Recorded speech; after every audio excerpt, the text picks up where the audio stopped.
আর বিশ্ব মুসলিম নেতারা যারা উন্মাদের মতো শুধুমাত্র নেতৃত্ব ক্ষমতা নিয়ে আর মাস্তিতে ব্যস্ত আছেন, কোনো একটা গ্রহণযোগ্য উদ্যোগ আপনারা নিতেছেন না। আপনারা ফিলিস্তিনের সেই শিশুদের, যেই শিশুরা শহীদ হওয়ার আগেও বলেছিল আমরা আল্লাহর কাছে বিচার দিব, আমরা আল্লাহর কাছে শুধু ইহুদিদের বিরুদ্ধে নয়, সেই ঘুমিয়ে থাকা নামদারি মুসলিম নেতাদের বিরুদ্ধেও বিচার দিব, আপনারা আল্লাহর কাছে জবাব দেওয়ার জন্য প্রস্তুত থাকিয়েন। আমার নবীজি বলতেন পুরা পৃথিবীর মানুষ যেন একটা দেহের মতো, বিশেষ করে পুরা পৃথিবীর মুসলমান হলো একটা দেহের মতো, এক দেহের মতো। এক বডির মধ্যে, দেহের মধ্যে এক অঙ্গ অসুস্থ হলে যেমন চোখ অসুস্থ হলে যেমন পুরা শরীর অসুস্থ হয়ে যায়, মাথা অসুস্থ হলে পুরা শরীর অসুস্থ হয়ে যায়। অর্থাৎ শরীরের যেই কোনো একটা অঙ্গে যদি আঘাত লাগে, বড় রকমের ব্যথা লাগে, তাইলে সর্বাঙ্গেই খারাপ লাগা কাজ করে, কিচ্ছু ভালো লাগে না। ওই ব্যথার কারণে অনিদ্রা বেড়ে যায়, উচ্চ তাপমাত্রা শরীরে হানা দেয়। ঠিক তেমনি আমার নবী বলতেন বিশ্বের এক প্রান্তেও যদি মুসলমান নির্যাতিত হয়, যার ভিতরে ঈমান আছে, অপর প্রান্তের মুসলমান এটা সহ্য করতে পারে না। অপর প্রান্তের মুসলমান এই দৃশ্য দেখে আরামের ঘুম ঘুমাইতে পারে না, সহ্য করতে পারে না। অথচ নবীজির এই বাণী যদিও বা হাদিসের মধ্যে আছে, আমাদের ঈমানের অবস্থা কি হয়ে গেছে, আমাদের ঈমানের অবস্থা কেমন? আজকে মুসলমান টিকটক আর ফানি ভিডিওতে ব্যস্ত, আজকে যুবকরা তরমুজের লাল রঙের আড্ডায় ভুলে আছে, আর ওই দিক দিয়ে ফিলিস্তিনের মুসলমানরা রক্তে লালে লজ্জিত, রক্তে লালে রঞ্জিত হইতেছে। আজকে মুসলমানরা ভুলিয়ে দিয়েছে তাদের এই ফানি ভিডিও আর আড্ডা, গজার সেই ছোট্ট মাসুম সোনামণিদের সেই রক্তের লজ্জিত, রক্তে রঞ্জিত হয়ে সোনামণিদের আর্তনাদের কথা। আজকে আমাদের মুসলমানেরা যখন ঈদের আড্ডার মধ্যে ব্যস্ত, তখন আমাদেরকে এই আড্ডা, এই ঈদ আনন্দ এতই আনন্দিত করে রেখেছে, আমরা পড়ে আছি এগুলা নিয়ে। আর ওই দিকে ফিলিস্তিনের মুসলমানের ভাইয়েরা দিনের পরে দিন তাদের রক্তে, আমাদেরই পবিত্র ভূমি, আমাদের প্রথম কিবলা ভূমি রক্তে লালে লাল হইতেছে।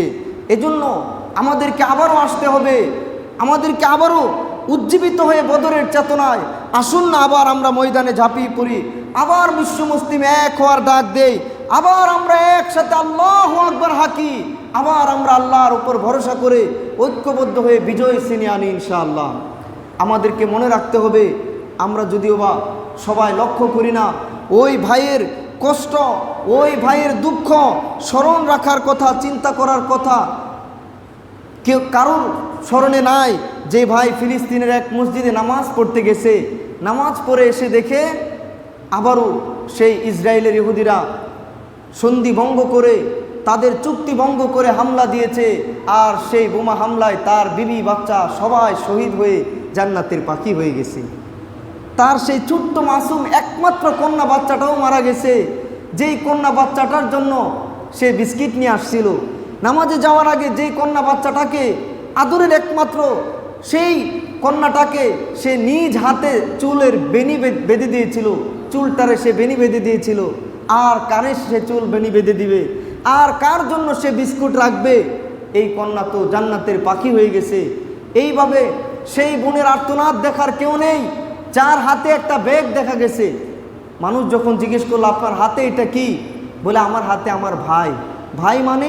ঠিক আছে, ব্যাগ খুলে দেখে ওই ইসরায়েলের ইহুদিদের হামলায় তার ভাইয়ের দেহ ছিন্ন বিচ্ছিন্ন হয়ে গেছে, যতটুকু টুকরা সে পেয়েছে এগুলাই ব্যাগে করে সে নিয়ে আসছে, বলতেছে আমার বড় আদরের ভাইটা ছিল, আদরের ভাইটা ছিল।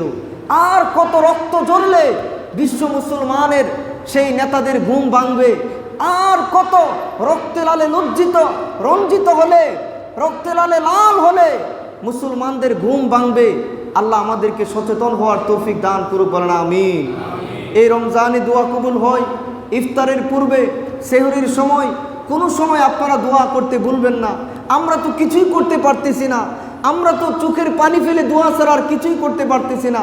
এজন্য আমরা অন্তত দোয়া করব, আল্লাহ আল্লাহ আপনি একজন যুগের উমর আপনি দান করে দিন মুসলমানদের মধ্যে, যুগের একজন খালিদ সাইফুল্লাহ আপনি দান করে দিন, আল্লাহ যুগের একজন মোহাম্মদ কাসিম আপনি দান করে দিন, আল্লাহ যুগের একজন সালাউদ্দিন আইয়ুবী আপনি দান করে দিন।